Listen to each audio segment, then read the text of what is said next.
Running backs live and die by volume and matchups, and week 5 gives us plenty of both. Who's got the touches, who has the favorable defenses, and who's driving us absolutely crazy? Let's dive into the top 30 running back rankings for week 5.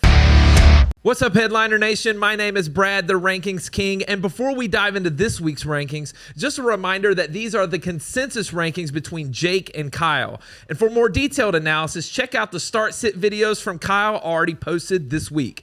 If you want even more breakdowns each week, make sure to join the Fantasy Headliners community by hitting the join button below. That's going to get you access to extra rankings like flex, kicker, defense, and an exclusive spot inside of our Discord. Now, before we dive in, we've got a few hits and misses from last week. First, our hits, and we've got Travion Henderson. And there was so much talk about his potential of an expanded role, but we warned about the way that New England plays tricks with its running backs, and we put him at running back 29, and despite the hype, he finished at running back 25. Next hit was Breece Hall, and the matchup was great for him last week, but it's so hard to believe in this Jets offense. We had him at running back 17, and he finished at running back 19. The next hit is Cam Skattebo, and another guy with a ton of hype coming into week 4, but the matchup was not an easy one. We put him at running back 24, and he finished right at running back 23. All right, let's move on to our misses. First up, we've got Ashton Genty, and of course, after weeks of nothing, we drop him some into rankings, and he explodes.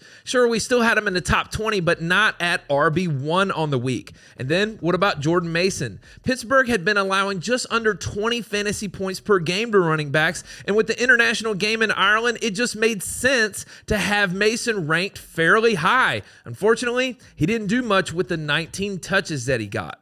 Next up is RJ Harvey, and we had a sneaking suspicion that there was a game coming for him to produce, and we actually put him inside the top 30 last week for the first time in a while, but he finished as RB13, and we didn't have him anywhere high enough. All right, so that's the hits and misses from week 4. Let's look at week number 5. In tier 1, we've got Jahmyr Gibbs, Devon Achane, James Cook, Christian McCaffrey, Jonathan Taylor, Saquon Barkley, Breece Hall, and Omarion Hampton. At number 1, we've got Jahmyr Gibbs going into Cincinnati, and we get the RB5 on the season with a matchup against a Bengals defense that allows the second most fantasy points per game to the running back position, and this just makes sense. All right, number 2, we've got Devon Achane, and the loss of Tyreek Hill can only add more to the plate of Devon Achane. He's averaging 16.6 fantasy points per game and has had at least 90 total yards in 3 straight games, and now he gets Carolina, who is allowing over 20 fantasy points per game to running backs on the year. At number 3, we've got James Cook, and he's the current RB1 overall in fantasy, and he now has a touchdown in 18 of the last 23 games. He's also had over 100 total yards in all 4 games this season, and New England is tougher to run on than throw on, but at this point, how can you not rank him in tier number 1? At number 4, we've got Christian McCaffrey going into LA, and 100 touches in 4 weeks, over 100 total yards in each game. He's had 10 plus targets in 3 of the 4 games as well. Pearsall is banged up, Kittle is still out, but it is worth noting that no team in the NFL allows fewer points to running backs than the Rams. Next up, we've got Jonathan Taylor at number 5, and JT is currently on pace to break his single season record of 2,171 total yards. He's had at least 96 total yards in every game this year, but don't kid yourself, this is not an easy matchup. Vegas allows the 7th fewest fantasy points per game to running backs. Next up, we've got Saquon Barkley, and apparently Saquon is just an average running back these days. He hasn't had a 100-yard game all year, and if it wasn't for touchdowns, he'd be Chase Brown right now. Denver is easier to run on than throw on, and Saquon is at least due for a big game. Next up is Breece Hall, and Braylon Allen is hurt, and Breece Hall gets a huge workload against the Cowboys, who may have the worst defense in the NFL. Plus, Fields looks like he's totally content just checking down, and that only helps Breece in a week like this. At number 8, we've got Omarion Hampton, and back-to-back big games since the Najee injury. Back-to-back games with 120 plus yards and a touchdown, but it doesn't help that offensive lineman Joe Alt is doubtful to play. but if he can stay around 20 touches, he has a chance at another big game. All right, that's it for tier number 1. And before we jump into the next tier, I wanted to make sure that you're all set up on Underdog. You already know that we are crushing those player pick'ems on Underdog this year, so what are you waiting for? Head over to Underdog Fantasy or download the app. Create a new account using the referral code HEADLINERS when you do so. Then just make sure that you make an initial deposit and come join a contest. You're also going to get a first-time deposit bonus, a free player pick'em, and Jake is breaking down the best picks weekly in a show on Fridays. So links to join are in the description below, and we are looking forward to playing with you this week. All right, let's look at tier number 2. We've got Derrick Henry, Ashton Jeanty, Javonte Williams, Kyron Williams, Quinshon Judkins, Cam Skattebo, Bucky Irving, and Chuba Hubbard. At number 9, we've got Derrick Henry. And guys, 3 straight games under 60 total yards. It's enough for fantasy players to lose hope. But he's also played 3 of the best run defenses in the NFL in back-to-back-to-back games. There's no Lamar this week, but this is the easiest matchup that he's had in a while. At number 10, we've got Ashton Jeanty. And finally, a huge week last week, 155 total yards and 3 total touchdowns. Now, we can't rely on 2 touchdowns on 2 receptions every week, but we got to remember it was against a struggling Bears run defense, and there's a little tougher matchup this week. Next up, we've got Javonte Williams going into New York, and he continues to look amazing. 90-plus total yards in 3 straight and touchdowns in 3 of the 4 games this season. We saw his running mate Miles Sanders get injured in week 4, and the Jets allow over 19 fantasy points per game to the running back position. Next up, we've got Kyron Williams at number 12, and Thursday night against San Fran, who allows the 6th fewest fantasy points per game to running backs, is not ideal.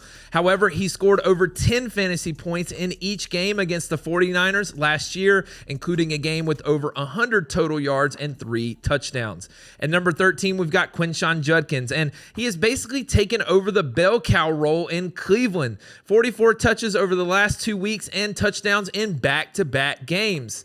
It sounds like the Browns are turning to Dylan Gabriel, so let's hope that that provides more scoring chances. At number 14, we've got Cam Skattebo. And how does Scat handle his first game as being the guy? 27 touches and 90 total yards against a tough Chargers defense. And now they head to New Orleans, who allows the 8th most fantasy points per game to running backs on the season. At number 15, we've got Bucky Irving going to Seattle, and he's currently questionable to play, and it's not looking good. So take this with a grain of salt. He's got 90 touches and 430 total yards in 4 games, and it's way easier to run on Seattle than it is to throw on them. So let's hope that he can play. If not, Rachaad White is going to get a huge boost. At number 16, we've got Chuba Hubbard, and back-to-back bad breaks for Chuba. 2 weeks ago, they blew out Atlanta, and they gave Rico some run, and then last week they got blown out by the Patriots and they couldn't run. Now he gets Miami though, and they allow the 7th most fantasy points per game to running backs. All right, that's it for tier number 2. Let's look at tier number 3. We've got David Montgomery, Kenneth Walker III, Travis Etienne Jr., J.K. Dobbins, Jordan Mason, Alvin Kamara, and Tony Pollard. At number 17, we've got David Montgomery going into Cincinnati. And everyone knew last week that it was going to be a tough matchup against Cleveland, but this run game is so hard to ignore. It's a much easier matchup this week, though, against Cincinnati, who allows the 2nd most fantasy points per game to running backs. At number 18, we've got Kenneth Walker III, and we know it's annoying to see Charbonnet get the touches that he does in this backfield. But Walker has had 17-plus touches in back-to-back games, and now he's had 100 total yards or a touchdown in 3 straight games, so it's not like he's not returning value. At number 19, we've got Travis Etienne Jr. going against the Chiefs, and one of the only running backs to score at least 10 fantasy points in all 4 games this season. He has touchdowns in 3 straight and is dominating backfield touches. The problem is the matchup. Kansas City just shut down Derrick Henry, so Etienne is going to need some pass work to make up the difference. At number 20, we've got J.K. Dobbins going into Philadelphia, and he continues to be a solid weekly start. He's had at least 100 total yards or a touchdown in every game this year, and at first glance, this looks like a tough matchup against Philly, but they are allowing over 20 fantasy fantasy points per game to running backs this far in 2025. At number 21, we've got Jordan Mason going into Cleveland, and week 4 was disappointing, but he still had 19 touches, and that's just hard to find at the running back position. What concerns me more is the matchup this week against Cleveland, who allows the 3rd fewest fantasy points per game, especially since Xavier Scott is taking the pass work. At number 22, we've got Alvin Kamara, and the volume is great. He's had 19 plus touches in 3 straight, but he's been highly inefficient on the ground, and they just refuse to use him in the passing game. Hopefully a matchup against the Giants, who allow the 5th most fantasy points per game to running backs, this week's going to help. At number 23, we've got Tony Pollard going into Arizona, and volume isn't the issue with Pollard. He's had at least 17 touches in 4 straight, and he's just not able to do anything with it. And touchdowns are at a premium in this Tennessee offense, but at least he gets Arizona this week, who allows over 21 fantasy points per game to running backs. All right, that's it for tier number 3. Let's look at tier number 4. We've got Woody Marks, Travion Henderson, Rashad White, Chase Brown, Amari DeMarcado, and RJ Harvey.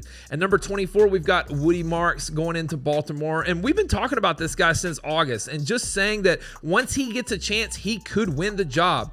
We may have just seen that in week 4. Chubb is still in the mix, but Marks scored almost as much in week 4 as Chubb has all year.